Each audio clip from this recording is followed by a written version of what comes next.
आज वो नहीं है, बट मुझे अब उनकी सब बातें रिबाउंड होती हैं कि पापा की बात का मतलब क्या था। अभी मेरे संपर्क में एक लेडी आई, उसको विधवा पेंशन योजना मिल रही थी।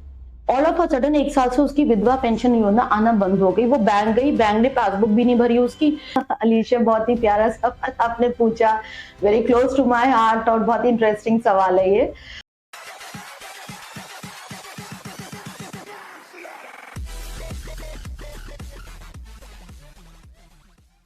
हाय everyone, I'm Alicia and you're watching #Lucknow. आज हम एक ऐसी शख्सियत से मिलने आए हैं जो कि बरेली ही नहीं, आसपास बहुत सी जगहों में जानी जाती है। जी हाँ, हम बात कर रहे हैं डालिमा इंटीरियर की ओनर मिसेस डालिमा अग्रवाल जी से। उनसे मिलकर बहुत सी बातें करेंगे, उनकी प्रोफेशनल, पैशन, पर्सनल सारी लाइफ के बारे में बात करेंगे। तो ज्यादा देर न करते हुए आइए चल के उनसे खास बातचीत करते हैं, लेकिन उनसे बात करने से पहले एक नजर डाल लेते हैं उनकी जिंदगी की ओर। श्रीमती डालिमा अग्रवाल। डालिमा अग्रवाल जी का जन्म उत्तर प्रदेश के बरेली जिले में हुआ। उन्होंने अपनी इंटीरियर डिजाइनिंग की पढ़ाई देहरादून और मुंबई से पूरी की। उसके बाद 1998 में ट्रेनी के तौर पर करियर की शुरुआत की और अपनी मेहनत से 2000 में डालिमा इंटीरियर्स की स्थापना की। डालिमा जी अपनी लाइफ को अलग तरीके से जीने में विश्वास रखती हैं, इसलिए वह अपनी प्रोफेशनल लाइफ के साथ साथ पैशन और सोशल लाइफ में भी आगे रहती है। उनको अपनी प्रोफेशनल और पैशन लाइफ में बहुत से सम्मान से नवाजा गया है, फिर चाहे वीमेन बेस्ट प्लेयर बैडमिंटन हो या IMA क्रिकेट लीग में बेस्ट वीमेन फील्डिंग का हो या अंतर्राष्ट्रीय वैश्य महासम्मेलन और नारी शक्ति का हो। डालिमा अग्रवाल जी का यही लक्ष्य है कि इंटीरियर डिजाइनिंग में और बेहतर तरीके से बड़े लेवल पर काम करना, Dalima institute of skill development start करना, साथ ही सीनियर सिटीजन्स के लिए स्मार्ट लिविंग का कॉन्सेप्ट स्टार्ट करना। Good afternoon ma'am, welcome to #Lucknow. Yes Alisha, good afternoon. कोई भी बात स्टार्ट करने से पहले हम यहाँ पर सब देख ही रहे हैं, आपने अपने इंटीरियर की एक इंडस्ट्री में अपना बहुत बड़ा नाम बनाया है, बरेली में सभी आपको जानते हैं। तो मैम, मैं आपसे ये पूछना चाहूंगी कि इन सब चीजों की स्टार्टिंग कैसे हुई, आपके करियर की स्टार्टिंग कहाँ से हुई? It is a long journey. When I was a student, मैं जब क्लास आई थिंक 11th में थी, तो हमारा घर बन रहा था। तो वहां पे हमारे ड्यूरिंग दैट कंस्ट्रक्शन एक इंटीरियर डिजाइनर विजिट करती थी। Though I was like tempted to go for medical, मेरे पास बायो थी 12th में, बट जब वो रेगुलर विजिट्स करती थी, उनको देखते थे, फिर हम उनसे चेंबर में डिस्कस करने जाते थे, तो कहीं ना कहीं टोल आई थिंक वो मेरे में इम्बाइब हो रहा था and I was used to get fascinated with all that stuff. तो मुझे लगता है कहीं वो शुरुआत मन में वो कीड़ा इंटीरियर डिजाइनर का वहीं से बैठा। तो फिर मैंने 12th के बाद ये मेडिकल का आइडिया ड्रॉप करके आई परस्यूड इंटीरियर डिजाइनिंग, और फिर मैंने इसमें 5 ईयर एडवांस कोर्स करा है, 3 years from Dehradun and 2 years advance course मैंने NID मुंबई से करा है। और उसके बाद फिर मैं अपनी इसमें एज अ ट्रेनी मैं 2 साल एक आर्किटेक्ट के अंडर में काम करा बरेली में ही, योगेंद्र आर्किटेक्ट्स के अंदर में, एंड फिर मैंने अपनी प्राइवेट प्रैक्टिस स्टार्ट कर दी, consultancy practice. So it is long way. अब मैंने ये प्रैक्टिस अपनी स्टार्ट कर दी थी 96 में, like when I was working with Yogendra architects, तब भी मेरे अपनी भी कंसल्टेंसी अपनी प्राइवेट भी मैं करती थी। तो मान लीजिए 98 से तो मैं कर ही रही हूँ ये काम। सो it is a long way that way, एक अच्छा लंबी जर्नी हो चुकी है मुझे अपनी ही फील्ड में। तो आप इतना लंबा सफर तय करके यहाँ तक आई हैं, क्या आपको इस फील्ड में कितने कॉन्सिक्वेंसेस सामने आए, क्या क्या आपको करना पड़ा इस इंडस्ट्री में आपको अपना नाम बनाने के लिए और कदम जमाने के लिए? ये बहुत ही अच्छा सवाल है, क्योंकि हम देखते हैं मेरे पास बहुत सारी बच्चे आते हैं जो कि इंटर्नशिप्स करते हैं और जो ट्रेनीज होते हैं या फ्रेशर्स होते हैं, जस्ट पास आउट होते हैं, एंड वो कहते हैं मैम हम आपके अंडर में काम करना चाहते हैं। So there is a big difference. सबसे बड़ी बात क्या होती है, एज एन इंटीरियर डिजाइनर हमें ये समझना होता है कि हमारा क्लाइंट चाह क्या रहा है। वो अपनी बात बिल्कुल वियर्ड तरीके से कहता है, चाहता कुछ है, बताता कुछ है, मतलब उसको खुद नहीं पता होता है क्लाइंट को कि क्या फाइनल वो खुद ही मैनिपुलेट करता है। तो as an interior designer we have to read what he wants, जो वो खुद नहीं जानता है। तो यहाँ पे मुझे लगता है कि हमारा एक्सपीरियंस एक काम में आता है, जो कि एज अ फ्रेशर मैंने भी बहुत मिस किया। ये चीज मैंने बहुत सालों में अब सीख पाई हूँ it took me a long time and ये एक इसमें समय लगता ही है, ये आपको समय एक्सपीरियंस सिखाता है। विद एज ऑल्सो आप मेच्योर होते हो पब्लिक डीलिंग में, ये सारी चीजें एक ऑनगोइंग प्रोसेस होती हैं। आई फील ये विद एज आया है एंड ऑल्सो काम कर कर के आया है ये चीज कि हमें क्लाइंट क्या बोल रहा है, हमें किस मौके पे क्या ड्राइंग्स देनी है और क्या उसे बताना है। It is a step by process एंड ये बहुत हेल्प करता है हमारी इंटीरियर डिजाइनिंग में। वरना तो ऑनलाइन भी बहुत सारे पोर्टल्स खुले हुए हैं, but they are practically all that doesn't work. ऐसे तो गूगल पे भी एक बहुत बड़ा समुद्र है इंटीरियर्स का, पिक्स है, चीजें हैं, यूट्यूब्स पे है, एवरीवेयर आपको आइडियाज एंड ड्राइंग्स मिल सकती है इंटीरियर की। बट जब आप उन्हें प्रैक्टिकल बनवा नहीं पाता है क्लाइंट, वो इसलिए क्योंकि जो एक ह्यूमन कनेक्ट हम देते हैं क्लाइंट को, वो गूगल इंटरनेट की दुनिया नहीं दे सकती, ये 1-to-1 कनेक्ट ही दे सकता है। सो ये बहुत इंपॉर्टेंट चीज है। बरेली में तो आपको सभी जानते हैं कि डालिमा अग्रवाल जी का डालिमा इंटीरियर है, बहुत अच्छे से करती हैं। बरेली के अलावा और कहाँ आप अपने इंटीरियर का वर्क करती हैं, कहाँ के क्लाइंट्स हैं आपके? हाँ, बरेली के आसपास हमने बहुत काम करा है। 100 किलोमीटर की पेरिफेरी में बदायूं है, उजानी हो गया, शांजापुर हो गया और तिलहर में करा है, बट रुद्रपुर में करा है हमने। बट ज्यादा मेरा वर्क बरेली ही कॉन्सेंट्रेटेड है। यहाँ पे इतना काम मिल जाता है कि बाहर से क्लाइंट्स आते हैं उनका भी कर दे। हाँ, पलिया करा है, पलिया का भी काम करा है, काफी काम करा है वहाँ पे भी। ये तो आपके एक प्रोफेशनल लाइफ की बात हो गई कि आपने इंटीरियर में इतना ज्यादा अच्छा नाम कमाया है अपना, लेकिन आपका एक और भी पहलू हमें देखा है हमने और हमेशा न्यूज में देखते रहते हैं कि आप जो है ऑलराउंडर स्पोर्ट्स में भी बहुत ज्यादा एक्टिव रहती हैं और मेनली उसमें आप साइकिलिंग में बहुत ज्यादा रहती हैं। तो इसके पीछे क्या राज है, ये क्या एक पॉइंट है, इसको जरा हमें बताइए। ये पॉइंट ये है कि थोड़ा सा मैं अध्यात्म से जुड़ी हुई हूँ और मुझे ये लगता है कि पर्सनली व्हाट मेरी थ्योरी लाइफ की ये है कि हमें होलिस्टिक लाइफ जीनी चाहिए। और अंतर मन से जो हमें चीज सही लगे, जो हमारा इनर सेल्फ हमारा हमसे कहे, हमें वो चीज करनी चाहिए। वो एंटी सोशल, एंटी नेशनल नहीं होनी चाहिए। तो ये की पॉइंट ये है। तो आप हर चीज कर सकते हो, बट आपका तरीका अलग होता है वो ही चीज करने का, और आप उन चीजों का बहुत खूबसूरती से जी सकते हो, वॉट एवर, हर कोई। तो बेसिकली मैं साइकिलिस्ट भी हूँ, मेरा अपना पैशन भी है, और मुझे ये था कि मैं स्टूडेंट लाइफ से एक स्पोर्ट्स पर्सन रही हूँ। इट्स नॉट दैट कि मैं अभी स्पोर्ट्स में आई हूँ। Like I have been brought up playing sports and all. मैं स्कूल टीम्स में बास्केटबॉल, बैडमिंटन, एथलेटिक टीम्स में थी, सनमारे में भी मैं थी। देन मेरी स्कूलिंग हार्टमैन से हुई है, तो मैं हार्टमैन की टीम में भी थी। So it started from there only. और ये था कि जब बेसिकली हमें स्पोर्ट्स खेलना पसंद है, तो इट शुड नॉट एंड की शादी हो गई या हम घर की जिम्मेदारियां प्रोफेशनल अपना साथ लेके चल रहे हैं। तो मुझे था कि मैं उस चीज के लिए भी समय निकालूं, वो बैलेंस बैठाने से बैठा। It is not all that easy to achieve all that. उसके लिए प्रायोरिटीज डिसाइड करनी पड़ती है, बहुत सारी चीजें हमें छोड़नी पड़ती हैं। भाई अगर हम एक चीज परस्यू करें तो दो चीजें छोड़ भी रहे हैं, तो one can't have it all. तो कहीं ना कहीं कोई सिरा छूट जाता है। तो अब जैसे मेरी कोई किटीज नहीं है, I can't handle all these things. कोई मैं नेटफ्लिक्स पे मूवी देखती ही नहीं हूँ, मैंने आज तक देखी ही नहीं है ऑनलाइन पोर्टल पे, because that is all time consuming and I can't afford it all that. तो बेसिकली मेरी अध्यात्म में बहुत रुचि है, जो मेरा पैशन है। I am a sports person. मैं एक बैडमिंटन प्लेयर हूँ, which is my game. Badminton मुझे बहुत पसंद है और मैंने काफी ट्रॉफीज भी इसमें आगे जीती है। और आई एम अ साइक्लिस्ट ऑल्सो, और साइकिलिंग में भी है, and I am a tracker also.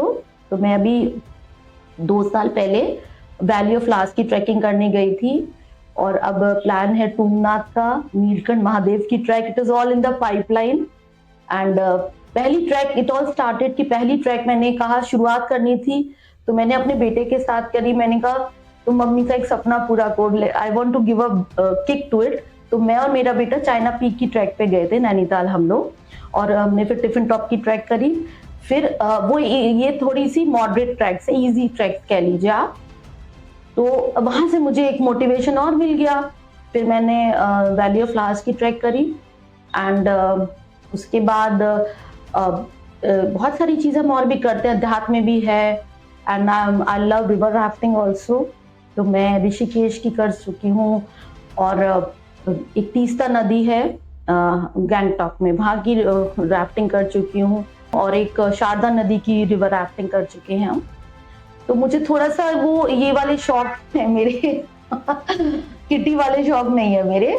And अध्यात्म में भी बहुत रुचि है, तो उसकी तरफ भी अब मैं थोड़ा समय देती हूँ, मुझे अच्छा लगता है। बिकॉज आई फील कि अध्यात्म जो है हमारी बेसिक हमारी मेंटल वेलबींग, हमारी फिजिकल वेलबींग और हमारी प्रोफेशनल तरक्की का भी आधार अध्यात्म ही है।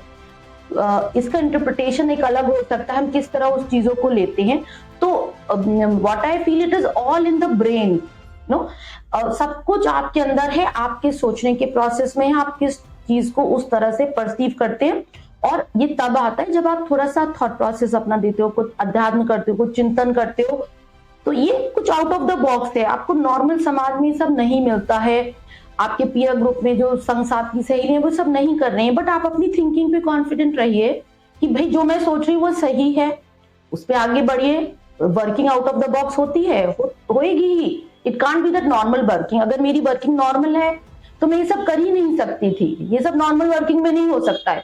मेरी वर्किंग बिल्कुल आउट ऑफ द बॉक्स है, and I feel happy about it, and I'm able to synchronize all this. The best part is this.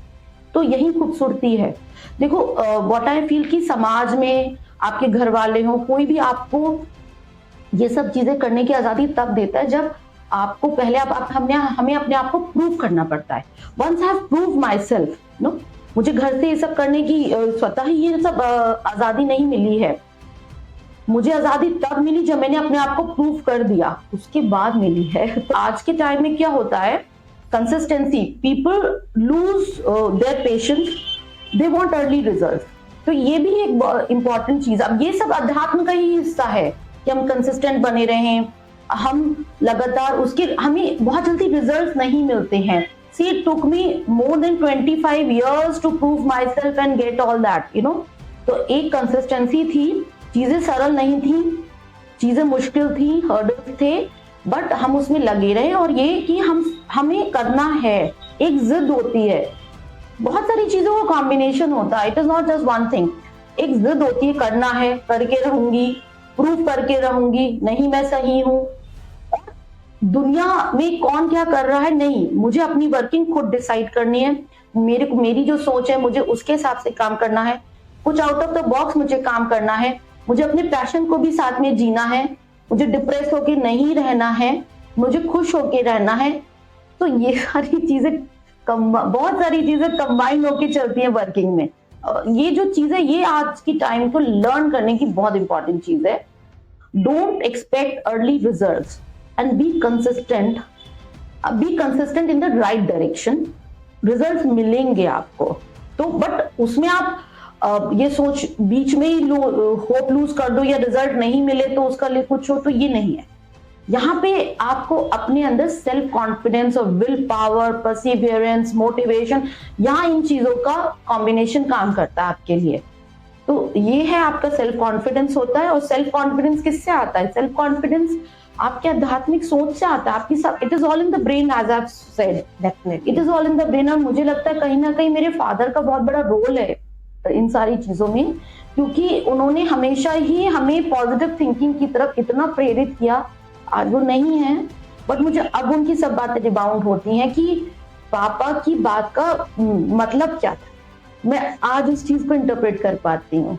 Definitely ऐसा होता है कि हमारी लाइफ में कोई ना कोई एक लेजेंड होता है, और वो आपके फादर। यस।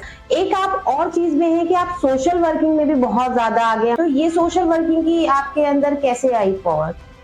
ये धीरे धीरे विदेश जी मेरे अंदर डेवलप हो रहा है। मुझे इसमें अच्छा लगता है कि ह्यूमन कनेक्ट जो आज हम सोसाइटी में है, हम उसे भी रिसीविंग एंड पे ही ना रहे, हम गिविंग एंड पे भी रहें।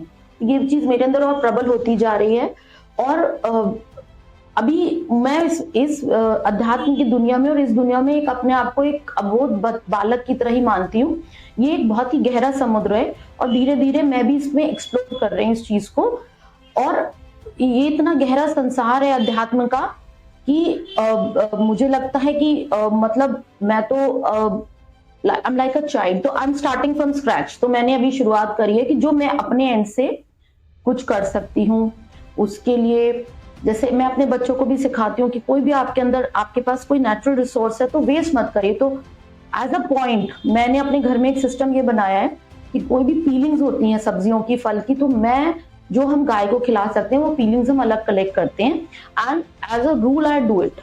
मतलब ये मुझे अपनी जो मेरा डोमेस्टिक स्टाफ है उसको सिखाने में भी मुझे बहुत टाइम लगा, because they are not very much bothered for all this. So I make it point, और फिर मैं खुद भी कभी अपने बच्चों से कहती हूँ जाके गाय को खिला के आओ। उससे एक ह्यूमन कनेक्ट बनता है, आप इससे प्रकृति के करीब आते हो। आप इन सारी चीजों से, छोटे छोटे एक्ट से हम जो भगवान की रचना है ना उसके करीब आते हैं। कहीं ना कहीं ये चीजें दूरगामी हमारे अंदर संस्कार पैदा करती हैं, ये चीजें हैं। तो एज पेरेंट्स हमारा ही तो रोल है कि हम अपने बच्चों के अंदर वो संस्कार पैदा करें। हमें बहुत सारी बड़ी चीजें नहीं करनी है वो संस्कार पैदा करने के लिए, हमें कोई बहुत स्ट्रिक्ट रिचुअल्स भी नहीं फॉलो करने हैं। आई डोंट बिलीव इन मतलब following too much of rituals and too much of set parameters, पूजा के, पाठ के, रिलीजन के। मैं इतना फॉलो खुद नहीं कर पाती हूँ, ना मैं इतना स्ट्रिक्ट हूँ, ना मैं इतना मानती हूँ। बट जो मैं अपने एंड से कर सकती हूँ, कहीं खाना बांटना है, उन संस्थाओं को प्रमोट करना जो लोग समाज में अच्छा काम कर रहे हैं। अगर हम उन्हें प्रमोट नहीं करेंगे, देखिए फंड्स के बिना कोई काम नहीं होता है। तो मेरी थ्योरी ये है कि हम उनको सपोर्ट कर दें कि वो अच्छा काम कर रहे हैं, उनको मोटिवेट कर दें कि वो समाज के लिए अच्छा काम कर रहे हैं। तो हम आपके साथ हैं, हम आपको मोटिवेट कर दें कि आप ये काम आगे करिए। तो it is on the giving end to the society. मैंने उनको सपोर्ट किया और वो आगे जाके कर पा रहे हैं। मैं हो सकता नहीं जाके फोर फ्रंट पे उतना कर पा रही हूँ, मैं उतना समय नहीं दे सकती, पर जो समय दे सकता है मुझे तो सपोर्ट करें। तो ये एक इंटरमिंगल्ड प्रोसेस होता है। ये सारी चीजें जो भागवत हो रही है हमारे समाज में, कथा हो रही है, कीर्तन हो रहे हैं, भजन हो रहे हैं, ये सब इंटरमिंगल्ड एक प्रोसेस है। और इसमें हमारी सहभागिता ये है कि हम एक सोसाइटी के लिए भी एक एग्जाम्पल सेट होता है, हमारे अपने अंदर एक एग्जाम्पल सेट होता है, हम अपने बच्चों के अंदर भी बहुत अच्छे संस्कार ये चीजों से कर देते हैं। बच्चा भी सिर्फ देख रहा है, बच्चा देख रहा है कि उसकी मदर क्या कर रही है, अभी वो नहीं फॉलो कर रहा क्योंकि वो तो पढ़ाई में है, और उसके अंदर ये संस्कार बन रहे हैं। क्योंकि आज मैं देखती हूँ कि जो मैंने बचपन में अपने पेरेंट्स को करते हुए देखा, आज वो मेरे अंदर खुद होता जा रहा है। उन्होंने मुझसे कभी नहीं कहा था कि तुम ये सब फॉलो करो, वो अपने आप स्वतः ही मेरे अंदर हो रहा है।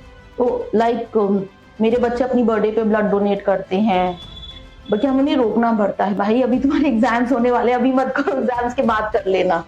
तो ये हम नहीं कहते, उनके अंदर खुद आया है। अभी जैसे मैं एक कोशिश मैंने एक और शुरू करी है कि अब बच्चों की जब बर्थडे हो तो मैं घर में हवन रख पाती हूँ।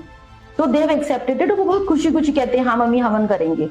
तो इस बार भी अभी मेरे बेटे का बर्थडे हुआ था तो हमने हवन करा। तो मुझे लगता है ये संस्कार मैं दे पा रही हूँ अपने बच्चों को, धीरे धीरे, स्टेप बाय स्टेप प्रोसेस है ये। कहीं ना कहीं आपकी होलिस्टिक पर्सनालिटी को समय लगेगा इसमें भी, बट आपकी एक पर्सनालिटी निकल के आएगी।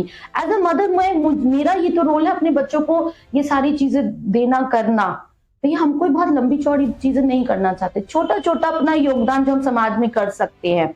दूसरा मेरा एक बहुत इच्छा है जिसपे मैं काम भी कर रही हूँ उसमें, कि हम जो हमारे अंडर प्रिविलेज्ड लोग हैं सोसाइटी में, भाई मैं कैसे अपना योगदान सोसाइटी को दे सकती हूँ। बहुत बड़े भंडारे करा के, बहुत कुछ पूजा पाठ करा के, या बहुत कुछ फ्री वाइब्स बांट के नहीं। तो मेरा जो मुझे अंतर मन से, जैसे मैंने कहा कि जो अंतर मन से अच्छा लगे वो काम करना चाहिए। मेरी थ्योरी लाइफ की यही है, आप रैट रेस कुछ मत फॉलो करिए। समाज में वो ये कर रहा है, आपको अच्छा लग रहा है तब आप करिए, नहीं कर रहा then you be strong and be confident कि मैं नहीं करूंगा। ठीक, तो जो अंडर प्रिविलेज सोसाइटी के लोग हैं, तो व्हाट आई हैव डन कि उनकी बहुत सारी प्रॉब्लम्स हैं, बट उनको वो नहीं पता कि वो कैसे दूर हो सकती हैं। जैसे कुछ सरकारी योजनाएं हैं, उसका लाभ, अभी मेरे संपर्क में एक लेडी आई, उसको विधवा पेंशन योजना मिल रही थी। ऑल ऑफ अ सडन 1 साल से उसकी विधवा पेंशन योजना आना बंद हो गई। वो बैंक गई, बैंक ने पासबुक भी नहीं भरी उसकी कि सर्वर काम नहीं कर रहा है। फिर वो साहब लौट आई, फिर वो कलेक्ट्रेट गई, वहां पे भी उसको सही रिप्लाईज नहीं मिले। एंड देन शी सेड, वो जब मेरे संपर्क में आई तो उसने बताया कि भाभी जी ऊपर से नहीं आ रही है। मैंने कहा ये क्या होता है ऊपर से नहीं आ रही है? मैं उसके लिए कार्रवाई कर रही हूँ और बहुत जल्दी उसकी पेंशन आने लगेगी उसके अकाउंट में। तो मैंने कोई रुपए पैसे नहीं खर्च करे, बट मैंने अपना समय और इंटरेस्ट का योगदान दिया, जिससे कि उसको जो चीज मिल पा सकती है उसको मिल जाएगी, और ये उसके लिए बहुत अच्छी चीज होगी। हम किसी को मुफ्त में कुछ ना बांटें, मेरा सोच यही है। मुफ्त में बांट के आप बहुत कुछ अच्छा नहीं करते हो, बट ठीक है, वो भी चीज सही है। किसी चीज को गलत और सही ठहराना मैं मानती हूँ गलत है। जो भी कुछ समाज में हो रहा है वो चीज को भी I am no one to label anything. इसी तरह से मेरे संपर्क में 2-3 लोग आए जिनको बिजली का मीटर उनका नहीं लगा था, वो लगवाना चाह रहे थे। तो मैंने अपने कॉन्टैक्ट्स यूज करके उनके लिए वो चीजें सरल बना दी, and they were very helpful, thankful कि भाभी जी आपकी वजह से, वरना हम चक्कर लगाते हैं और हमारे काम हो नहीं पाते हैं, आपकी वजह से हमारा काम हो गया। मैंने सिर्फ अपना थोड़ा सा समय और इंटरेस्ट शो करा, उस ऑफिसर से बात करी, उन्होंने जो कंसर्न डॉक्यूमेंट्स मांगे, मैंने अपने उस जो व्यक्ति मीटर लगवाना चाह रहा था अपने घर में, उससे कहा वो डॉक्यूमेंट्स लेके आओ, और वो चीज मैंने प्रिंट करके उसको एक फाइल बना के दे दिया कि जाओ ये तुम डॉक्यूमेंट्स दे आओ। तो मेरा योगदान ये था इनडायरेक्टली। ऐसे ही एक व्यक्ति था, उसका बहुत ज्यादा बिल आ गया था बिजली का, वो जितना दे भी नहीं सकता था। तो उसका वर्जन ये था कि भाभी जी कुछ अगर आपकी कर सकती हैं तो इसको पार्ट पेमेंट्स करा दीजिए। तो हमने फिर ऑफिसर से बात करी, तो कुछ उनका डिस्काउंट कर दिया ऑफिसर ने, और उसके पार्ट पेमेंट्स बांध दिए इंस्टॉलमेंट। तो वो 2 इंस्टॉलमेंट में उसे दे भी आई, 12-15 हजार रुपए थे उसके। तो वो करना चाहते हैं, बट उनको वो तरीके नहीं मालूम है, और वो भटकते रहते हैं ऑफिस में। एंड तो मेरा ये बहुत ज्यादा इसमें मैं मुहिम पे हूँ कि हम इस लेवल पे अपना समय और इंटरेस्ट का योगदान दे करके जो अंडर प्रिविलेज्ड हैं, नीडी हैं, उनको हम करा दे। अभी मैंने एक व्यक्ति है, उनका मोतियाबिंद का ऑपरेशन होना है, बट उनके पास पैसे नहीं है और उनके पास आयुष्मान कार्ड भी नहीं है। तो मैं उनको डिस्ट्रिक्ट में लेके गई हूँ, पर्सनली खुद गई, उनका सारा करा, और अब उनका शेड्यूल्ड है मोतियाबिंद का ऑपरेशन। क्योंकि उनका ये था version, she is an old lady, कि भाभी जी वहां मेरी सुनेगा कौन, मुझे पता नहीं है क्या करना है, और वहां तो बहुत लंबी लंबी लाइनें होती हैं डिस्ट्रिक्ट में। बट जब मैं डिस्ट्रिक्ट गई तो इतना अच्छा वहां का व्यवस्था सरकार ने कर रखी है कि हम तो वर्ड्स ही नहीं थे कि सरकार कितनी अच्छी व्यवस्था है। बट मास कंसेप्शन ये है कि अरे बहुत भीड़ होती है, उसमें मेरे नंबर नहीं आता है, ऐसा कुछ नहीं था। मतलब ठीक है कुछ भीड़ है, बट इस तरह से नहीं है कि चीजें नहीं हो पाएंगी। तो उनका मोतियाबिंद का ऑपरेशन भी शेड्यूल्ड और बहुत जल्दी हो जाएगा। तो मुझे खुशी है कि मैं अपने एंड से कुछ कर पा रही हूँ, मुझे इसमें ज्यादा अच्छा लगता है ये सारी चीजों में। आपकी लाइफ के 3 पहलू तो हमने बहुत अच्छे तरीके से सुन लिए। चौथा पहलू आता है आपका पर्सनल लाइफ। आप इन चारों चीजों को कैसे मैनेज करती हैं और फिर घर पे कैसे ध्यान देती हैं, बच्चों के साथ और हस्बैंड के साथ कैसे टाइम निकाल पाती हैं, उनके साथ कभी घूमने जाती हैं, ये सारी चीजें कैसे मैनेज करती हैं?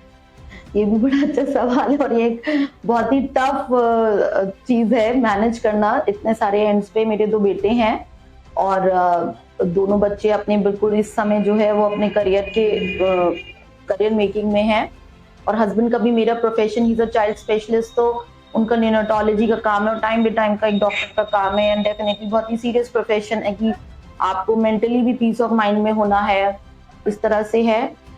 तो ये चीजें क्या होता है ना कि एक तो आई मेक इट कि जो भी मेरा डोमेस्टिक स्टाफ है, मैं बहुत ही स्किल्ड अच्छा डोमेस्टिक स्टाफ रखती हूँ। थोड़ा सा उनको डिसिप्लिन में रहना पड़ता है, ये आई मेक इट दैट कि अगर नहीं आना है तो पहले से आपको इन्फॉर्म करना है। My domestic staff is disciplined, तो ये मैं आई मेक इट अ पॉइंट। थोड़ा सा डोमेस्टिक स्टाफ भी है मैं एक्स्ट्रा रखती हूँ। मेरी सारी चीजें उन पर डिपेंडेंट नहीं है, वो हो सकता है खाली बैठे, बट जब मुझे जरूरत है तो उनको होना है मेरे लिए। तो एक चीज तो ये है कि आई प्रेफर दैट कि मैं अपने आप से सारी चीजें करूं, ये नहीं है भाई। हाँ, हम करवाएंगे काम और इसीलिए हम अपनी टीम बनाएंगे, टुगेदर एवरीवन। टीम का फुल फॉर्म क्या है? Together everyone achieves more. तो ये स्लोगन मेरे अंदर चलता रहता है कि टुगेदर एवरीवन अचीव्स मोर। तो I need to make my own team so that I can do work at my full maximum efficiency. दूसरी चीज ये है, इसका ये भी है, जो चीज एक्स्ट्रा है लाइफ में, चाहे वो कपड़े हो, सामान है, ब्ला ब्ला ब्ला, वो मैं क्लटर नहीं करती हूँ, उसे रिसाइकिल करती रहती हूँ। कुछ है तो दे दूंगी, ये नहीं है कि उसे रखूं, अलमारियां क्राउडेड करूं, सो उसे शॉर्टन अप करती रहती हूँ। कुछ कुछ चीजें हैं, एक्स्ट्रा टाइम इधर उधर वेस्ट नहीं कर देती। मैंने कहा कोई किटी एक्स्ट्रा वाइजर है नहीं, तो तभी तो अपना टाइम मैनेज कर पाएंगे उस हिसाब से। दूसरा कि मेरा जो ऑफिस है वो मेरे अपनी बिल्डिंग में है, मैंने अपनी बिल्डिंग इसी तरह हम लोग ने अपने इसी तरह से ये डिजाइन करी थी, तो मुझे कहीं और ऑफिस नहीं जाना पड़ता है। So I am at more at ease कि मैं अपना घर भी देख पा रही हूँ और मेरा वर्क प्लेस और मेरा घर इंटरकनेक्टेड है।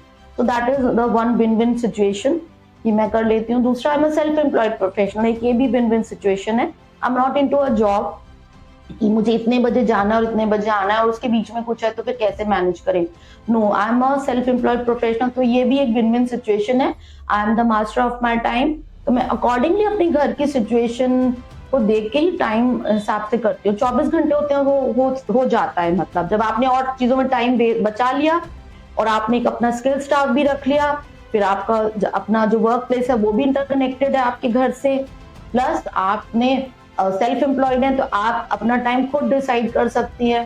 So then it works. मतलब अगर ये चीजें में कुछ भी कमी होगी तो हाँ मुश्किल था तब तो, कि कहीं मेरा वर्क प्लेस अलग होता या मैं कहीं जॉब पे होती तो शायद ये सब नहीं कर पाती। इतनी सारी चीजें जो मैं कर लेती हूँ वो शायद उसका की पॉइंट यही है। और दूसरी बात ये भी होती है कि व्हेन यू आर वर्किंग, आप सेल्फ एम्प्लॉयड हो लाइक पीपल, तो अनवांटेड ना चीजें होती भी नहीं है। जैसे मेरे यहाँ कोई भी आता है तो I just make it a point कि आप एक फोन कर दीजिए आने से पहले। सो एक्सपेक्टेशंस भी लोगों की ना वैसे ही हो जाती हैं कि mummy might have to be involve in the work. बच्चों की भी एक्सपेक्टेशंस होती है कि मम्मी वो है, तो एवरी टाइम ये नहीं कि हर टाइम चीजें सब होती हैं बट अपने टाइम स्लॉट में हो जाती हैं, चीजें बिखरी नहीं रहती हैं क्योंकि उनका टाइम स्लॉट है कि ये चीज है। खाना भी मैं प्रेफर करती हूँ कि मैं खुद ही परोसूं बच्चों को, जब उनकी थाली लगाऊं तो मैं ये नहीं कह रही हूँ कि मैं हर बार ही ऐसा कर पाती हूँ, बट 80% मैं ऐसा कर पाती हूँ कि मैं बच्चे की थाली खुद परोसूं, कि मैं खाना भी खुद बनाऊं। खाने में खुद बनाने में अब ये नहीं है कि मैं स्क्रैच से ही खुद बना रही हूँ, मेरा डोमेस्टिक स्टाफ मेरी हेल्प कर रहा है, वो सब सब्जियां मेरी कटिंग चॉप करके मुझे देता है, वो चीजें होती हैं, बट बेसिक चीज जो होती है वो मैं खुद करती हूँ। सो आई थिंक इसका भी है, मैं जब खाना बना रही हूँ अपने फॉर द फैमिली तो वो जो वाइब्स, मेरी पॉजिटिव वाइब्स हैं वो उस फूड में भी आ रही हैं, और जब मैं थाली परोस रही हूँ बच्चों के लिए, हस्बैंड के लिए, तो वो भी पॉजिटिव वाइब्स उसमें आ रही हैं। तो वो मैं स्टाफ पे नहीं छोड़ती हूँ। ये नहीं कि स्क्रैच से खाना बना के, मैं अपना खाना खुद बनाती हूँ but with the help of domestic staff. तो सारा टाइम टेकिंग स्क्रैच वाला काम है वो स्टाफ से करा लेती हूँ कि सब्जी काटो, किचन समेटो, ये वाला काम स्टाफ से कराती हूँ। तो बेसिक खाना बनाना है, सब्जी चॉपना एंड कुकिंग वो खुद करती हूँ। दैट वे आई थिंक ये बहुत ही अच्छा एक वो भी है। Usually I come across families कि वो कुक बना जाती है एंड देन दे डिस्कस, ये उसने इतना बुरा बनाया and all that, and all the negative vibes mixed up in that food. So I feel ऐसा करना चाहिए लोगों को कि खुद बनाओ, कटिंग चॉपिंग स्टाफ से कराओ, दैट वे। तो आपने जो है ये जो आपके 4 पहलू हैं उसमें से जो आपका मेन प्रोफेशन है इंटीरियर में, उसमें आपको बहुत सारे अवार्ड से नवाजा गया होगा, तो उसमें सबसे ज्यादा आपका एक पसंदीदा प्रेशियस जिसे बोलते हैं वो अवार्ड कौन सा होगा आपके लिए, और कौन कौन से आपको सबसे बड़े अवार्ड्स मिले वो भी मुझे बताइए। अलीशा, बहुत ही प्यारा सवाल आपने पूछा, very close to my heart, और बहुत ही इंटरेस्टिंग सवाल है ये। इतनी लंबी जर्नी में, 26 सालों की जर्नी में मैंने इतना सारा काम करा है, इतनी डाइवर्सिटी ऑफ प्रोजेक्ट्स करी है, तो मुझे ये भी खुशी होती है कि I am able to do such diverse projects.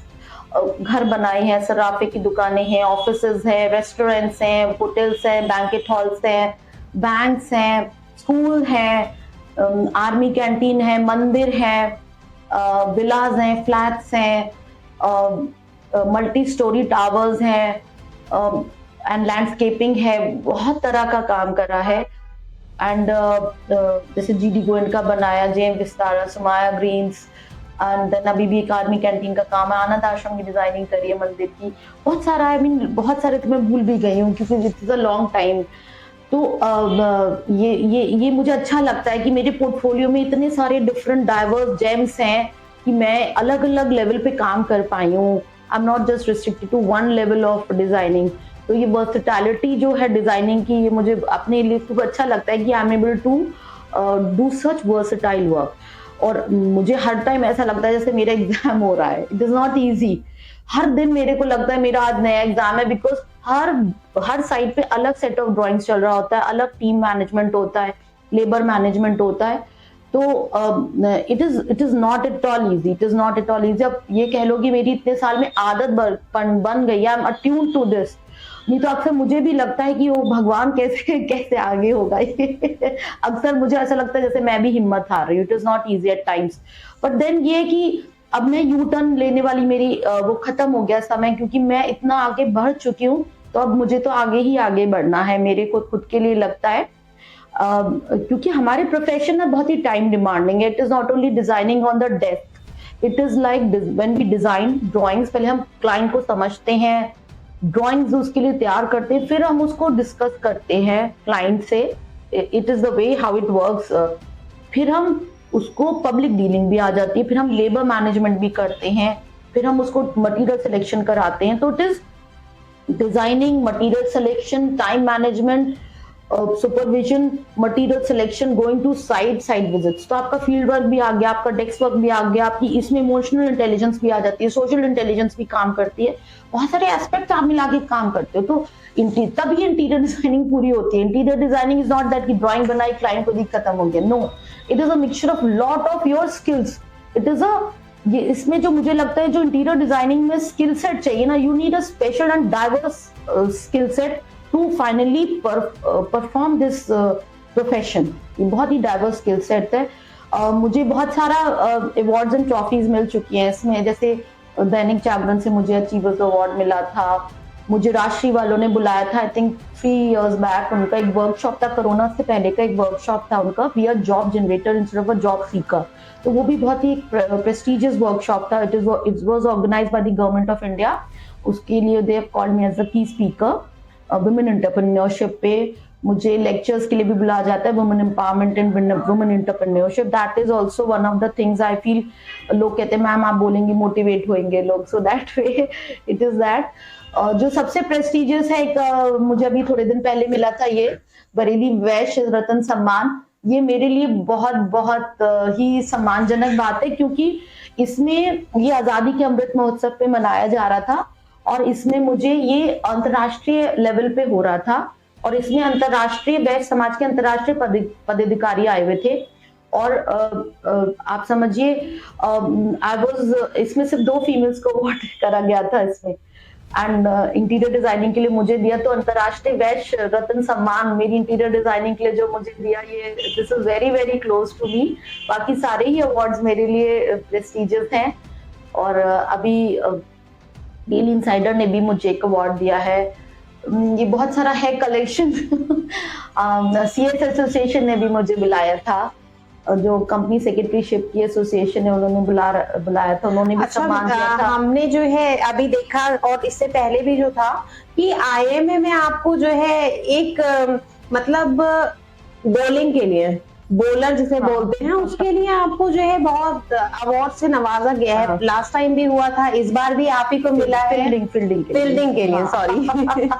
तो उस मतलब आपको क्रिकेट में भी ज्यादा इंटरेस्ट है मुझे लगता है, तो वो उसमें आपने कैसा परफॉर्मेंस अपना दिया था जो आपको अवार्ड से नवाजा? नहीं, उसमें बेस्ट फीमेल फील्डर का अवार्ड मिला था इस बार मुझे। IMAPL होता है ये, उसमें ये था कि भाई जो पूरे दिन का इवेंट होता है, इस बार तो 2 दिन का इवेंट था, एंड वहाँ पे जो जजेस की एक जूरी होती है वो पूरा देखती है कि कौन फीमेल सबसे अच्छी फील्डिंग कर रही है, सबसे ज्यादा बॉल रोक रही है, फुट रोक रही है, किससे सबसे ज्यादा कैच लिए, या थ्रो अच्छा कर रही है, इस लेवल पे दे डिसाइड। तो उन्हीं का डिसीजन था, हम तो सिर्फ अपना गेम ही खेल रहे थे। मुझे पहली बार जब ये IMAPL होता 4 साल पहले, तो बेस्ट फीमेल बैट्समैन का अवार्ड दिया गया था। तो अपनी तरफ से तो कोशिश करती है, बट इसके लिए हम लोग बहुत 1 महीना प्रैक्टिस भी करते हैं। वही है, कुछ आउट ऑफ द बॉक्स करना है, कुछ स्पोर्ट्स में देना, बिकॉज आई फील कि स्पोर्ट्स में अगर इंसान रहता है ना, तो वो फिट बना रहता है, बात मोटे पतले की नहीं है। One has to be fit, so that's more important nowadays. आप इमोशनल फिटनेस भी आपकी जरूरी है, मेंटल फिटनेस भी, एंड फिजिकल फिटनेस भी। In all level one should be fit. तो इसीलिए मैं आई प्रेफर गिविंग टाइम, मतलब मैं इसको इम्पोर्टेंस देती हूँ, क्योंकि हमारे साथ की फीमेल्स है, इतने सारे हम देखते हैं, so many things going on with them, blah blah blah blah. और हम जब उनसे कहते हैं कि ऐसा नहीं है, ऐसा सोच, पहले सोच बदलो, आपके एक्शंस अपने आप बदल जाएंगे, पहले अपनी सोच बदलो यार, मस्त हो जाओगे। I mean life is to live बहुत पैशनेटली, मेरा अपना यही वर्जन है, बहुत पैशनेटली जियो लाइफ को, होलिस्टिकली जियो, आउट ऑफ द बॉक्स जियो, अपने हिसाब से चीजें, अपना अंतर्मन की भी तो सुनो। रैट रेस में मत पड़ो कि दुनिया क्या कर रही है, वो वाला बात है। It is that. आपने बहुत सारी ट्रॉफीज का जिक्र करा, लेकिन हमने आपसे जो पूछा था एक प्रेशियस, वो प्रेशियस में कौन सी आ रही है आपके लिए अवार्ड? प्रेशियस में मेरी बैडमिंटन की ट्रॉफी है। जब IMA state UP state level UP main 2014 में हुआ था, तो मैंने यूपी लेवल पे बैडमिंटन की ट्रॉफी जीती है फीमेल्स की। सो ये जो मेरी ट्रॉफी है UP men, this is very close to me. UP से इतनी सारी डॉक्टर्स आई हैं डिफरेंट डिफरेंट सिटीज से, उसको सबको करके आप वो बरेली आईएमए के लिए वो ट्रॉफी उठाते हो, तो ये बरेली आईएमए के लिए भी बहुत एक गौरवशाली बात थी कि वो फीमेल की ट्रॉफी बरेली आईएमए के पास रही। तो आई फील हैप्पी कि मैं अपने आईएमए के प्लेटफॉर्म पे खेली थी, और उसमें मैंने अपनी ट्रॉफी अपनी बरेली आईएमए को प्रेजेंट करी।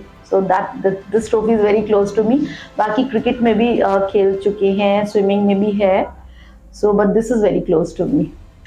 एक तो आपकी जो एक थिंकिंग है मुझे सुन के बहुत ही अच्छा लगा, एंड आई थिंक मैं भी बहुत ज्यादा मोटिवेट हो गई हूँ, और आपसे बात करके बहुत अच्छा लगा, और आपने हैशटैग लखनऊ को अपना कीमती वक्त दिया, उसके लिए आपका बहुत बहुत शुक्रिया। थैंक यू अलीशा, आप आए इतनी दूर से, आप लखनऊ से आई हैं, आपकी टीम ने सिलेक्टेड मी कि नहीं मैम आपका लेंगे interview. Thank you for this. Thank you.